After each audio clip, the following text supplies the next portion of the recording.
আসসালামু আলাইকুম। সংযুক্ত আরব আমিরাতে অনেক প্রবাসীরা দেশে গিয়েছেন, যাদের ভিসা অটোমেটিক্যালি ক্যান্সেল হওয়ার কারণে অনেকেই বিভিন্ন দুশ্চিন্তায় রয়েছেন।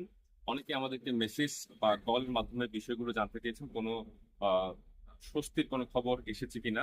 মূলত সেই স্বস্তির খবর দেওয়ার জন্য বলা যায় আপনাদেরকে এই ভিডিও বার্তা দেওয়া। সেই বিষয়টি হচ্ছে, বর্তমান সময়ে গভর্নমেন্ট টু গভর্নমেন্ট একটি আলোচনা করেছে উচ্চপদস্থ কর্মকর্তা যারা রয়েছেন পররাষ্ট্র মন্ত্রণালয় থেকে, সেটি ঘোষণা করা হয়েছে। আপনারাও জানেন যে হটলাইন চালু করার ব্যাপারে সেটি ইতিমধ্যেই করা হয়েছে। যে আমি আমার এখানে মেল আইডিতে আমার সরি আমার কমেন্টে অবশ্যই আপনাদেরকে সেই সব তথ্যগুলো দেওয়ার চেষ্টা করব। একই সাথে আবুধাবি দূতাবাসের যে মেল আইডি সেটিও দেওয়ার চেষ্টা করব, যে কি কি ডকুমেন্টস গুলো দেওয়া হতে পারে এবং একই সাথে আপনারা কিভাবে আবেদন করবেন।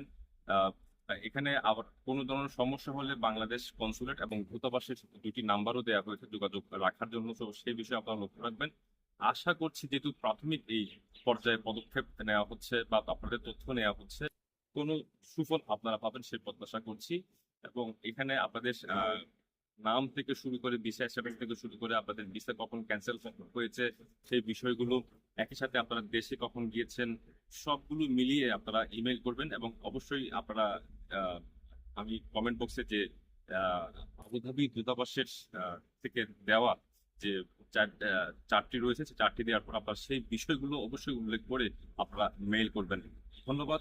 প্রত্যাশা করছি আপনাদের সেই দুশ্চিন্তা কাটিয়ে আপনারা আবারও দেশে অর্থাৎ সংযুক্ত আরব আমিরাতে ফিরে আসবেন।